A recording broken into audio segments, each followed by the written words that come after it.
கனடாவில் நம்ம எப்படி சீப்பாக ட்ராவல் பண்ணுறது அப்படின்னு தான் இந்த வீடியோவில் நம்ம பார்க்க போகிறோம்.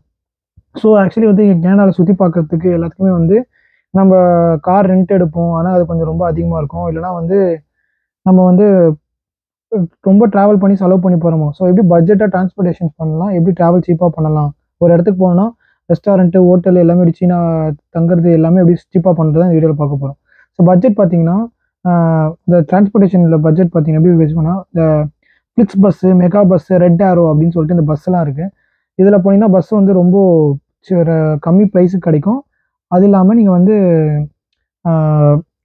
ரொம்ப சீக்கிரமாக ஏர்லியாக புக் பண்ணிங்கன்னா நீங்கள் வந்து ரொம்ப கம்மியான ப்ரைஸ்க்கு நீங்கள் சீக்கிரமாக புக் பண்ண முடியும். அடுத்து என்னன்னா ரைட் ஷேர் ஆப்ஸ் நிறைய இருக்குது. பாப்பர் ரைடு, இந்த ஃபேஸ்புக் ரைட் குரூப்ஸ் அப்படின்னு சொல்லிட்டு கார் பூலிங்லாம் பண்ணுவாங்க. ஸோ இதெல்லாம் போனீங்கன்னா நீங்கள் தனியாக கார் எடுத்து போகிறதோட நீங்கள் இந்த மாதிரி ரைடாக போனீங்கன்னா நீங்கள் வந்து ரொம்ப காசு நிறைய சேர்க்கலாம்.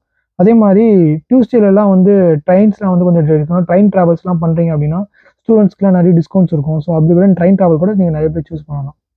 அப்புறம் நீங்கள் ஏர்லைன்ஸ்க்கு பார்த்தீங்கன்னா நீங்கள் வந்து ஸ்கை ஸ்கேனர்னு ஒரு ஆப் இருக்குது. அந்த ஆப்பில் வந்து நீங்கள் ஸ்கேன் பண்ணி டிக்கெட் ரேட்ஸ்லாம் கம்பேர் பண்ணிக்கலாம். அப்புறம் வந்து முடிஞ்ச அளவுக்கு லக்கேஜ் கம்மியாகுங்க. லக்கேஜ் கொஞ்சம் நிறைய சார்ஜ் பண்ணுவாங்க. ஸோ லக்கேஜ் கொஞ்சம் முடிஞ்ச அளவுக்கு கம்மியாகுங்க. அப்புறம் வந்து இந்த அஃபோர்டபுள் அக்காமடேஷன்ஸில் பார்த்தீங்கன்னா இந்த Booking.com, ஹாஸ்டல் வேர்ல்டு, அப்புறம் HI ஹாஸ்டல்ஸ் அப்படின்னு சொல்லிட்டு சிலலாம் இருக்குது ஹாஸ்டல்ஸுக்குமே. ஸோ அங்கெல்லாம் ரொம்ப கம்மி ப்ரைஸ் கிடைக்கும். இல்லைனா வந்து அங்கே என்ன லோக்கலில் யாரா ஃப்ரெண்டு பிடிச்சி அவங்க கூட போய் ஸ்டே பண்ணலாம். அது கொஞ்சம் அப்போ நீங்கள் வந்து ஒரு குரூப்பாக போகிறீங்கன்னா ஏர்பிஎன்பி வந்து யூஸ் பண்ணிக்கலாம். அதுவும் ரொம்ப கொஞ்சம் கம்மியான ப்ரைஸில் இருக்கும். நல்லா கம்ஃபர்டபுளாகவும் இருக்கும். ஸோ அப்புறம் வந்து இந்த சிட்டிஸ்லாம் அப்படி நீங்கள் ஃப்ரீயாக விசிட் பண்ணலாம் அப்படின்னா சிட்டி பாஸஸ் நிறைய இருக்கும். நீங்கள் டிஸ்கவுண்ட்ஸ் கூட தருவாங்க. சிட்டி பாஸ் எடுத்தீங்கன்னா அந்த சிட்டியில் இருக்க எல்லா இடத்துக்கும் போய் சிட்டி பாஸ் பண்ணலாம். அப்புறம் வந்து சில இடத்துக்குலாம் நடந்தே கூப்பிட்டு போகிற மாதிரி சில இருக்கும். அதனால பேசிட்டே ஜாலியாக போகும். அதுவும் வந்து நீங்கள் அந்த மாதிரி ஒரு இதுவும் சூஸ் பண்ணிக்கலாம். ஸோ கிராசரிஸ்லாம் பார்த்தீங்கன்னா நீங்கள் வந்து காஸ்கோ, அந்த நோஃபில்ஸ், வால்மார்ட் அங்கெல்லாம் போய் ஸ்நாக்ஸ் வாங்கிட்டு போனீங்கன்னா உங்களுக்கு கொஞ்சம் அட்வான்ஸாக இருக்கும். நீங்கள் ஆர்டர் போட போகிறீங்க அப்படின்னா நீங்கள் டூ குட் டு கோ அப்படி அப்புறம் யூபர் ஈட் அந்த ப்ரோமோஸ்லாம் யூஸ் பண்ணிங்கன்னா உங்களுக்கு சாப்பாடு கூட நம்ம ஈஸியாக போகணும்.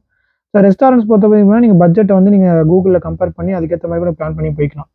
ஸோ இதுதான் சொல்லுவேன். இப்போ எப்போவுமே ட்ராவல் பண்ணும்போது ஒரு பிளானோட ட்ராவல் பண்ணுங்கள். இப்போது ஒரு டிஸ்கவுண்ட்ஸ் எங்கெல்லாம் இருக்குன்னு பார்த்துங்க. எது கொஞ்சம் கம்மியாக இருக்கும் முன்னாடியே எல்லாத்தையும் இப்போ 1 மந்த் கழிச்சு போகிறீங்கன்னா 1 மந்த் பிஃபோரே எல்லாத்தையும் பிளான் பண்ணிவிட்டு ஹோட்டல் ஏதாவது புக் பண்ணிட்டீங்கன்னா ரொம்ப கம்மியாகும்.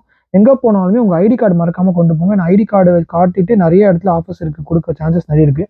நான் இப்போ கூட ஒரு ரெஸ்டாரண்ட் போனோன்னா ரெஸ்டாரண்ட்டில் போயிட்டு நான் ஸ்டூடெண்ட் ஐடி டிஸ்கவுண்ட் எதுனா இருக்கான்னு கேட்பாங்க. அங்கே இருக்குன்னாங்க. ஸ்டூடெண்ட் ஐடி காமிச்சோன்னா 10% டிஸ்கவுண்ட்லாம் வாங்கிருக்கு. ஸோ இதெல்லாம் கூட பண்ணலாம்.